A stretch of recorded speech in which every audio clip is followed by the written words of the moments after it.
Assalamu alaikum everyone, and welcome back to our Career Conversations podcast. Today we are here for our third podcast episode with someone who is both a career counselor and a parent. So we hope that today we can have conversations slightly from a different angle to what we've been doing over the last two episodes. So I'll ask her to introduce herself and then we'll jump right in.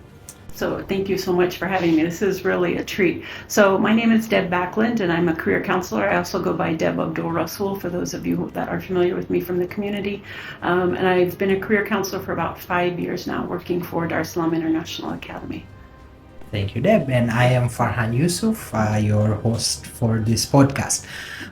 So Deb, just getting right in and starting with our conversations. Today, I think our focus for this episode is a lot on career counseling and, the thought process that both the students, the professionals, and the parents, the people around them go through when they're making sort of their career decisions and career choices. So to start off, based on your experience over the last few years being a career counselor, what are the challenges that you have seen, parents, students grappling with when it comes to career counseling? Yeah, such a great question.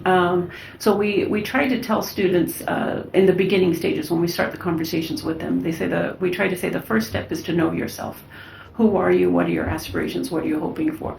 But your question was pointed specifically at the challenges. And right now, what I have seen increasing over the last few years is students becoming a bit more putting too much weight on the decisions that they're making right now, and feeling anxiety, feeling stress over what if I make the wrong choice, how will it affect my career? And what we've come to realize in conversations with students, we all stress over decisions that we have to make, and we have anxiety over that. But the fact is most of us will change careers from this state forward. Maybe people in the past, they stuck with one career and that's kept with them for the duration of their livelihood. But what we're really seeing is that people will be having maybe 2, 3, 4 careers. So we're trying to help students to understand change is going to be a part of your future. So take your decision seriously for sure, but to try not to stress about it, because you really need to be resilient for change that's going to be coming in your future. So I think that's the biggest challenge right now, is for students to become comfortable with the fact that change is part of the world that they're inheriting. And but it's tough. Yeah. Thank you, Deb. I like that word resilience. I probably use a slightly different word, but it means the same. But whenever I'm talking to, professionals, students, I'm always telling them that perhaps the number one characteristic is for people to be adaptable in today's time and age, because, the world is changing so quickly that you sort of have to keep continuously learning, continuously adapting, and just finding what's the best opportunity at that time is. But Deb, on that note though, as far as this concept of resilience is concerned, do you think it's more difficult having that conversation with students or with parents? Again, a good question. So I think what we are seeing, and these are broad strokes, and any different family is going to be in a different situation, because we're all unique. Families are unique, individuals are unique. But I think in general, we are seeing the students, maybe 15, 16, 17-year-olds, used to that rapid change in a way that maybe the parents, for their generation, they weren't used to that rapid change. So there might be a little bit of a hesitancy potentially on the parent side to think more broadly about what careers are. And also we as parents, now just put on my own parenting hat, we want security for our children. And it's very hard for us to accept that we are in an uncertain world with things changing so fast. And so it's very hard. But still, so you're going to see us parents, we're going to be going to the databases. What is the occupational outlook? What's the growth in this profession? What's the income? You're going to see us going to stats, and you're going to see the children just overwhelmed with all of the data that they might be thinking that they should be processing as they make their career decisions. So yeah, I think our youth are probably better role models for being adaptable than maybe we parents are. It's a possibility. Humbling me already. That's great acknowledgement. I think as we go through the conversation, we'll talk more about perhaps, what tools we can use, etc., to guide the parents. But I think at this point, perhaps more generally, just talking about what role specifically does career counseling play in supporting the students, parents, professionals, etc. And I think what would also be helpful is for the people to know, what does your day look like as a career counselor? Like, what do you do on a daily? Right. So I'm also a teacher with other subjects, so the day isn't 100% devoted to career counseling. But let me just give you a couple of case studies that come to mind. So, for example, we have students that know exactly what they want to do, and they're quite focused. That might be engineering, that might be medicine, and they're quite focused on what they want to do, quite focused on where they hope to make their long-term home. If it's going to be in Tanzania, which part of Tanzania, and what. So we have students who are quite focused, and so then it's just helping them to think more broadly about maybe things that they didn't think about. What are the implications if you go abroad for your degree versus if you study locally? So students who seem to have a pretty clear idea, then my role might be a little bit more just ask the more critical thinking questions to maybe think if there's something that they haven't really thought about in their career. And then we have on the other side, if I think of some other case studies, we have students who are really interested sincerely in a very broad range of things. So going from medicine to economics, which I think most of us will see are looking at, there's a fork in the road and you're going to have to decide. So if I think about this other case study of a student who really had a broad range of interest and a broad range of abilities, then in that case, the first step was to ask her to go to some of the online tools to help understand herself better, because we get back to that knowing self. So she took the MBTI. You've probably talked about this in other episodes. So she took an online assessment for just personality traits, and she took another online assessment run by the Gallup organization. It's called Strengths Finder, and so just to figure out what her strengths are. So with that information, and I would like to say, these online tools guided her so clearly. In reality, it's just one bit of information. What really guided her most, and she's pursuing economics, by the way, but what really guided her most was talking to other people, talking to people in the professions. What does it look like? What does the training look like? What does the job outlook look like? So between using some online self-assessment tools, but really talking to people who are doing these jobs, is going to help a student or any young person try to figure out a bit more about what they want to pursue and what they want to do. Thank you. And ultimately, I guess it comes down to conversations, which is what we are trying to do with this podcast as well. But Deb, as a career counselor, how do you keep yourself updated? Because I'm guessing if you are guiding students, towards all these different careers, how do you keep yourself updated? So we have to thank technology in the world we live in. There are Facebook groups for people like me through, so for example, there's a group for career counselors through International Baccalaureate, or there's another WhatsApp group for career counselors through the Council of International Schools. So essentially, the one way that we help keeping updated is just like what we advise our students is to talk to each other. So we career counselors also talk to each other and keep up to date with things that are happening. So conversations. This is the best way to keep up to date, and technology helps us to have some of those conversations. Great. And Deb, you mentioned, for the students, it's important for them to talk to people who are in the profession. The other thing that I think is quite important, but I would love to hear your perspective on it, is, what is the role of work experience and like internships and placements, etc. Because I seem to think it's a very important aspect, but as a career counselor, how do you guide on that? Yeah, absolutely. So I'm a firm believer in work experience and internships and job placements. We do have some students whose academic calendar, their day-to-day schedule due to their academic commitments is quite full. In other words, they don't have time necessarily for a work placement until they actually finish the credential that they're pursuing, and then they can think about it. So a lot of the students that I'm working with, they just physically don't have time during their schedule. So what we advise them to do is to do something just called a job shadow. It's maybe potentially less of a time commitment. Just get in touch with maybe you're a pharmacist, for example, and so you might agree to just let somebody hang out with you for 2 or 3 hours a day just to see what does the job look like. So we did have a student who wanted to become a nutritionist. She did do a job shadow, which was just, I think, on total maximum of 5 hours, just observing a nutritionist. And it wasn't quite what she was looking for. There was a bit too much of the medical aspect that she didn't want. She wanted more of the food science aspect, and she actually ended up going into food science. And so it did inform a career decision that by just observing a nutritionist, what does a nutritionist do? And she realized it wasn't quite what she was hoping it was, what she was looking for. I completely agree.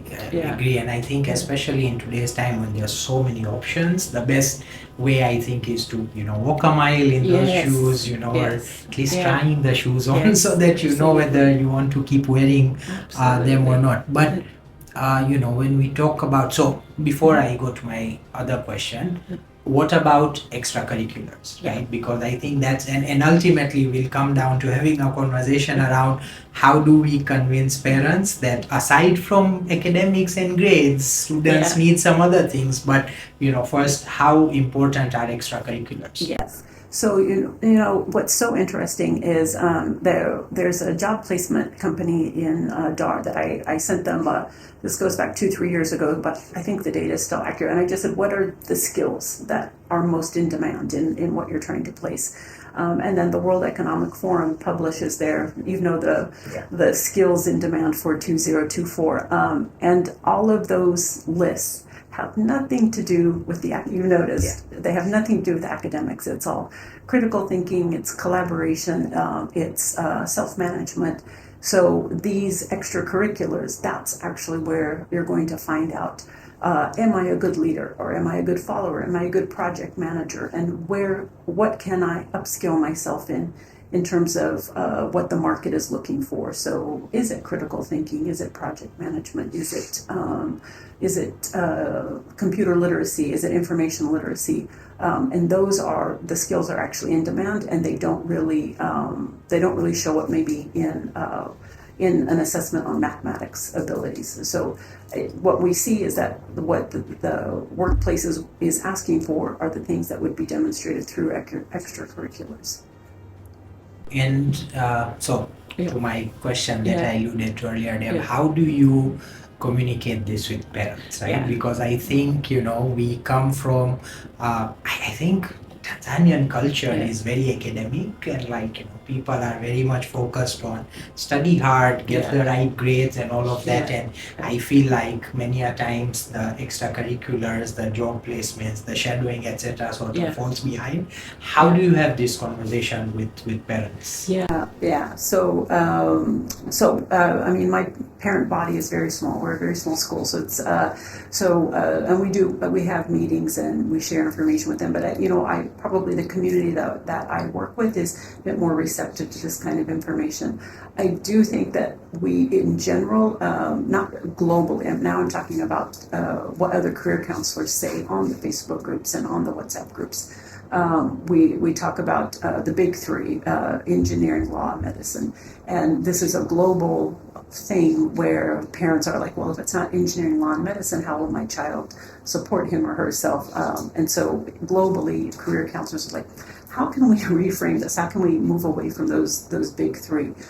So I don't think it's just us in Dar es Salaam or us in Tanzania as parents who are so concerned about what the future of our kids look like that we might be a bit narrow-minded at this age. I think that's a global conversation with parents everywhere. So long story short, your question is how do we reach all of the parents? Some audiences are just going to be more receptive to the idea of looking more broadly at what the career options are. We do also, as I alluded to earlier, and I think you know this, that we expect people to have career changes now in a way that 20, 30 years ago we didn't expect. And so parents become comfortable with the idea that this is the job for now. And young people understanding that in the course of, as they are in a job, how can they continue to upskill themselves? What micro-credentials can they pursue? Is it picking up a new programming language? Is it picking up a project management certification? What does it look like to continue to upskill yourself while you're in the job? And I think, so this is where we talk about lifelong learning and programs that that are really geared towards setting up students to become lifelong learners, so that they know that I want to become proficient in a new software, for example. How will I know if I become proficient? They might write their own rubric and pursue training, and they might do their own self-assessment later on to make sure that they become proficient in a particular piece of software, for example. But this is lifelong learning skills. As someone who is in the field right now, I completely agree with that. You're, constantly on your toes, which I think is a good thing for, the world in general, so that we can keep up with all of these things. Just a question around, I know you mentioned some of these tools, but as you talk about, helping students understand their strengths, their weaknesses, and just knowing themselves. If we can talk a little bit about, the online tools that you mentioned, maybe what they are like, etc., so that, students are not nervous in approaching, because I feel like sometimes people are just, I think people feel all of these are IQ tests, is it going to make me look a certain way? So if we can talk a little bit about those online tools, but then also, in the absence of online tools, like, is there something else that people can do just to go through this process of knowing themselves a little bit better? Yeah. So in the absence of online tools, I think it's coming up as a theme, but conversation. So in the absence of online tools, talk to your parents, talk to your friends, talk to your teachers. How do they see you? What do they see as your strengths? What do they see as what makes you different than your peers? And these online tools are just a source of information. That's really all they are, and that's really where we're at a stage where we human beings, this might not sound right, but we human beings are trying to collect data about ourselves. So, and that's all just, we'll just try to get information about ourselves. So that's all these tools are, is just information about ourselves. So one of the tools that I'd mentioned earlier, this tool called Skills Finder, Strengths Finder, sorry. It just goes through, I don't remember the number, 30 something different skills. And it will just rank, you're better at organizing maybe, or you're better at leading maybe, or you're better at the details maybe, but whatever. It will go through all this, and it will just give you a general idea.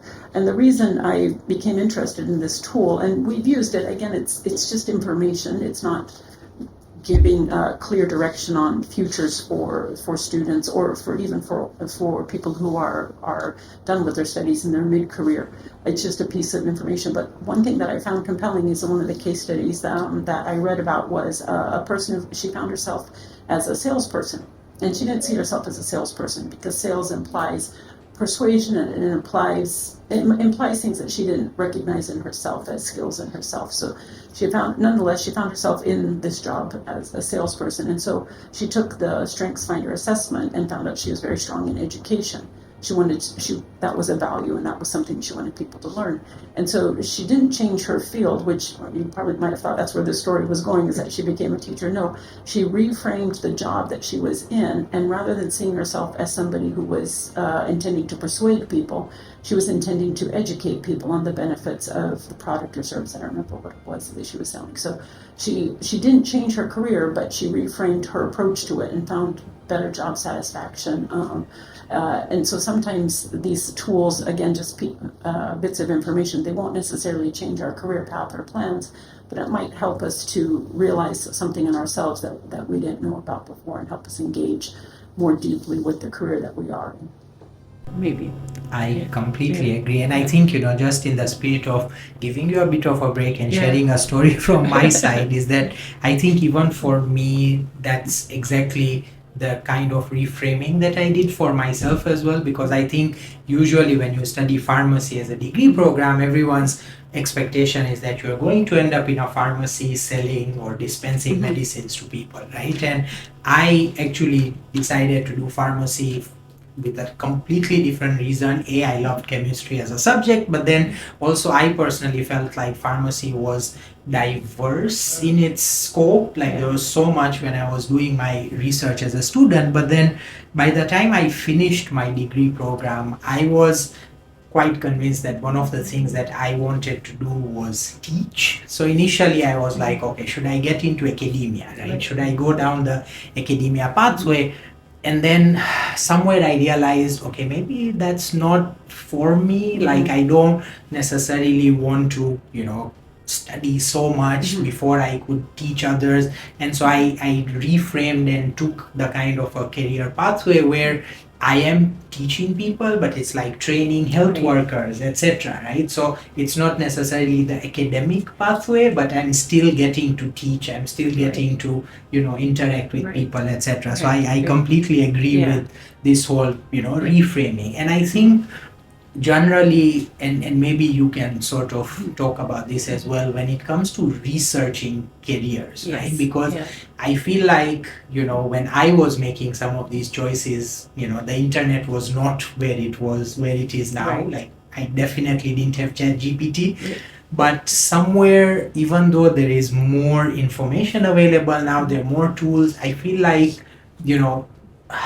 the level of research being done has either gone down, or maybe students just get overwhelmed by the amount of information that's out there. So, any tips on how, I know we mentioned, talking to people, etc. But, in terms of reading, how should they be reading, etc. Because I feel like a lot of careers have a lot of different nuances that students don't necessarily understand. Yes. So one of the research tools that it's not getting quite towards the nuances, which is what your question's framed around, but one of the research tools that we recommend students use, I agree it's overwhelming with data, but it's the different countries' occupational outlooks, and usually these are published online. So for example, from the UK and from Canada and from the US, these occupational outlooks are published online, and their markets are definitely different than our market here, but we do see the government telling us what are the growth areas. So tourism, agriculture, IT are some of the growth areas that show up in the news for Tanzania. So you can use an occupational outlook calculator or online database to start to look for what will be in demand. Pay attention to the local newspaper and what's published. And again, talking to people. So we had a visit at our school from IIT Madras, which has a campus in Zanzibar right now. And that was quite an eye-opening conversation. And the director of the school also, because of the role that she's in and because of the priority that the president of Zanzibar has put on this campus, she was able to share some economic outlook information because of conversations, which is that education, it will be a priority in Zanzibar. This was her point of view, as well as tourism. So I suggest then people just read the newspaper, try to get inclinations through the newspaper of what are the growth areas that the government is trying to invest in and try to grow. I definitely see technology as a growth area in Tanzania. I think we know agriculture and tourism are big growth areas, but especially with IIT Madras investing in Zanzibar, it's kind of solidifying this picture in my mind that tech will be a big area for Tanzania. And so, to our young listeners, when Deb mentions newspaper, you don't actually have to read a manual newspaper, because I know most of you don't even know where to find it. But the point is, keep up with the newspaper outlets, whether it's on social media, etc. I mean, I read my news through Instagram, following the Citizen, etc. So, but I definitely agree that the point is to keep up and to know what the trends are, the direction that the world is going in, that, puts you at a competitive advantage in terms of understanding the tides. Deb, how can schools, educational institutions, firstly, create an environment where they can support both the students and parents to, make effective career choices?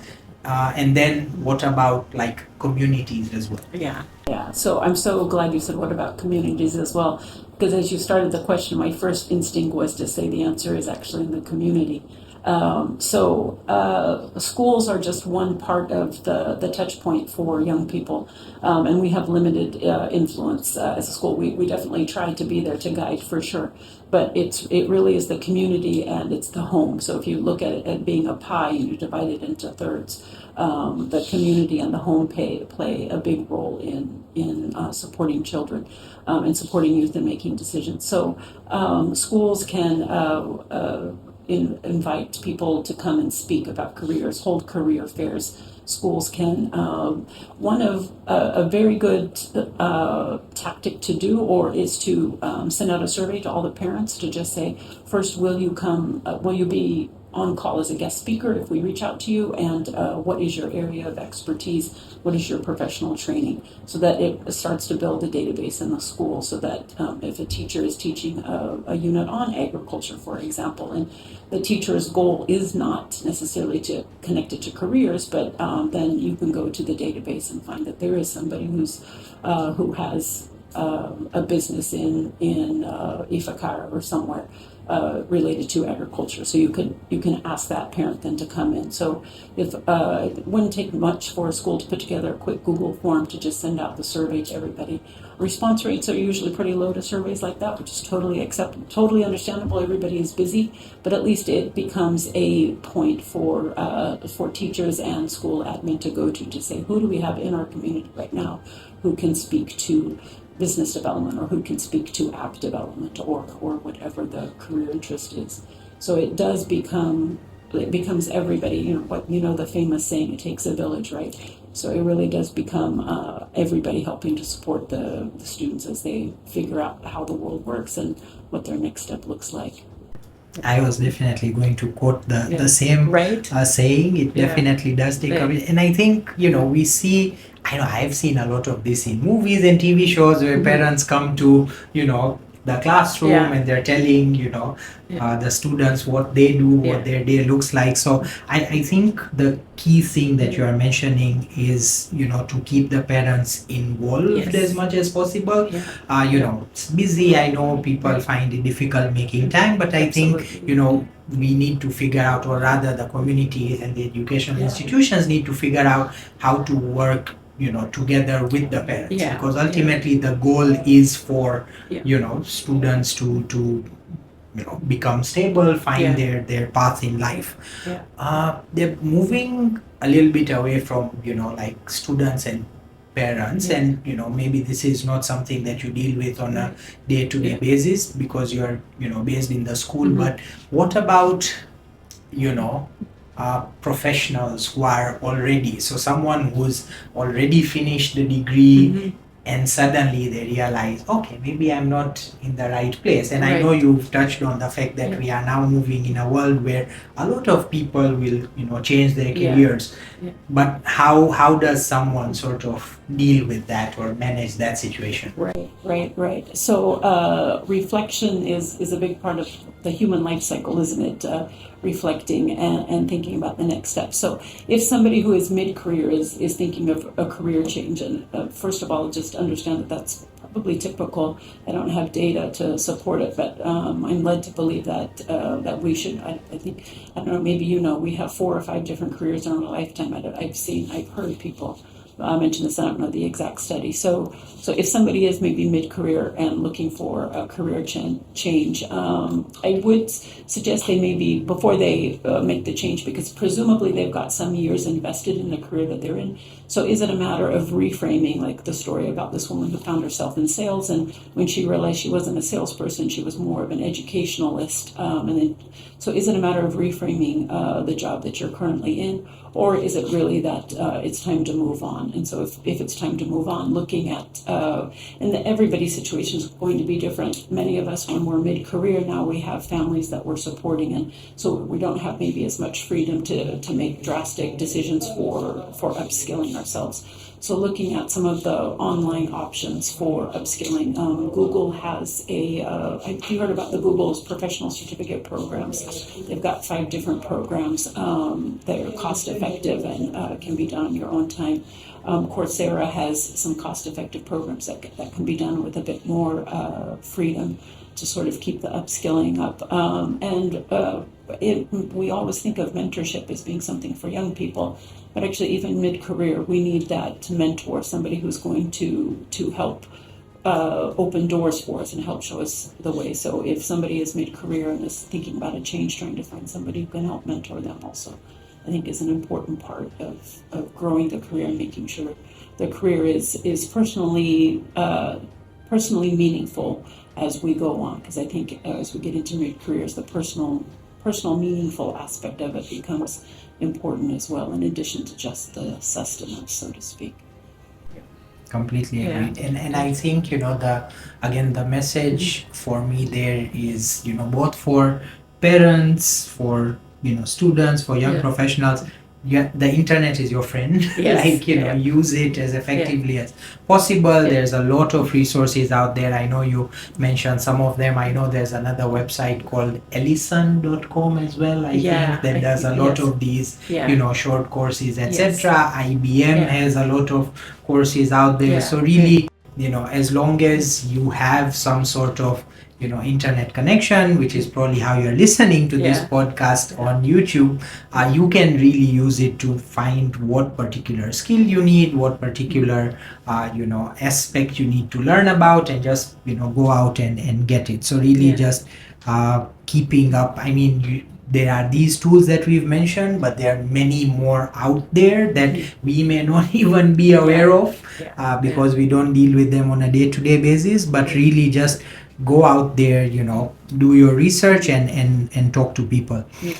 Deb, what has been, and again you touched on this a little bit, but what has been your journey as a parent yourself? You have the gift of insight because you're also a career counselor, but did that make the journey easier? Did it make it more difficult? Like, what was your journey as a parent? So to my kids who are listening, and those so we could talk about the first generation kids. We have some kids that are already established in their careers and they're moving on. And so first, I'm sorry to each and every one of you for all the mistakes that we made. And times have changed. Everything is a learning. So we went from a time amongst our children where we didn't have the access to the online tools and we were maybe a bit more. We weren't as flexible in our thinking, I suppose, as parents, maybe potentially. I don't know. I think so our kids finished our first generation kids, so to speak. They finished their education and they're now working. So now they're in that mid-career phase where they need to be thinking about, and which they are. Do I need to be doing any upskilling? Do I need to be doing anything else? And then we have some younger kids right now that are entering a career world that looks dramatically different than what their siblings entered. And so what does it look like? There was a story of a YouTuber, and his goal was to get into engineering, but he knew that he wanted to do practical hands-on engineering. So he actually turned down the more what would be considered selective offer from a more selective university, because that would be a much more theoretical approach, and he knew that he wanted to do the hands-on approach, and he took the path with a more vocational style approach to engineering.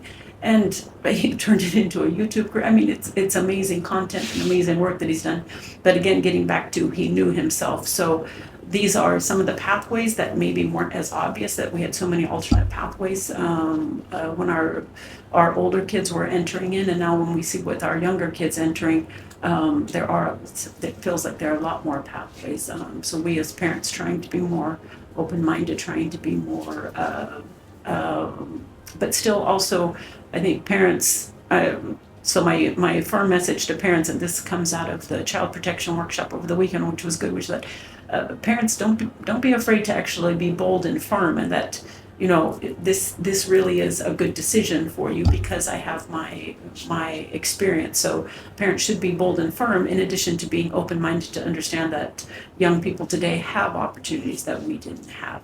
So it's kind of a balance between the two, if you catch my opinion on that. It's important to be open-minded because opportunities are there that didn't exist 5-10 years ago.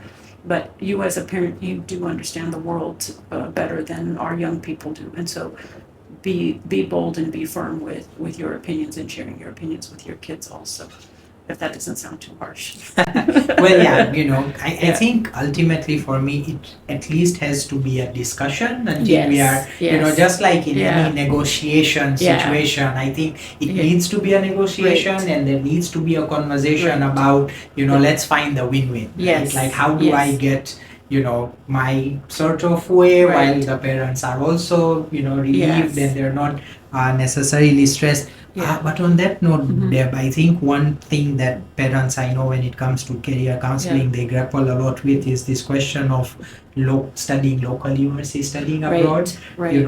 What are your Right. thoughts on that? Right.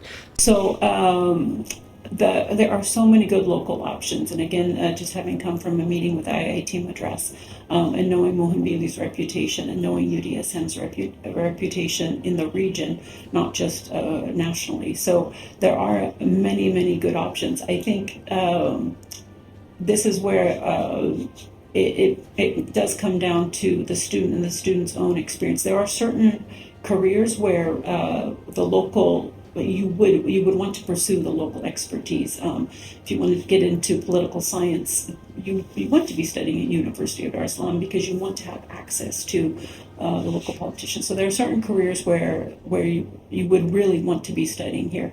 There was a student years ago who was studying engineering actually, and was studying engineering abroad, and he had come back to do some work. And just because he had gone abroad, still not a qualified engineer, but because he had gone abroad, he was perceived amongst his colleagues as having his own self-knowledge knew that he did not have the qualifications, but he was perceived in a way.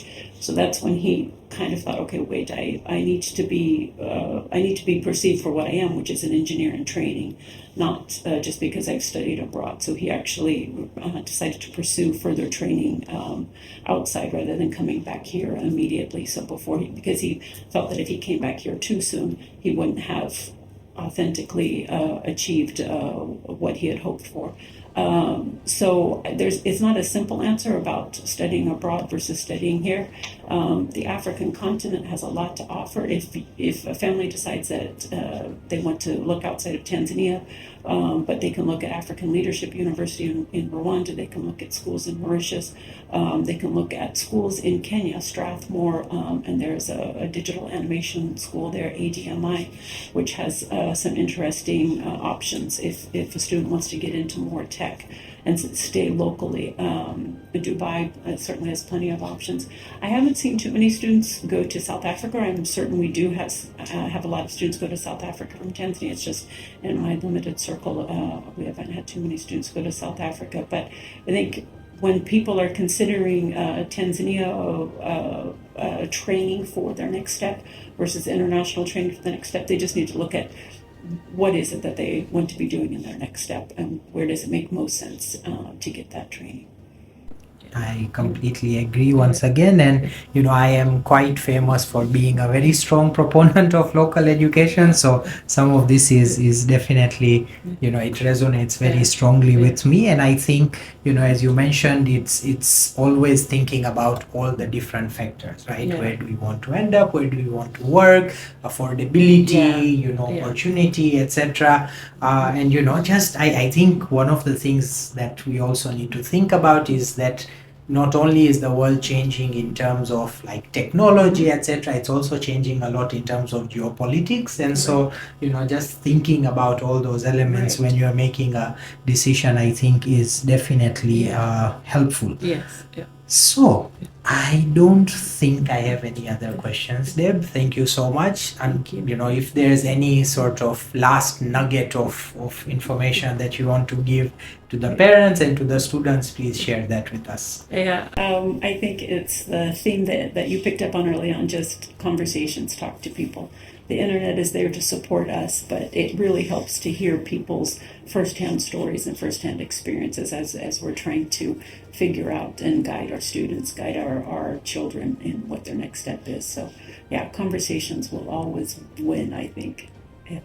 Great. What an amazing way to end this particular podcast, because it allows me to plug two things on behalf of Career Hub. A, please follow us on all our social media platforms, where you'll find a lot of content around people sharing their experiences, etc. But also upcoming, we have an event, Career Carnival. We are hoping that people are able to attend that as well. So thank you so much, Deb, for your time, and we look forward to continuing these conversations. Thank you.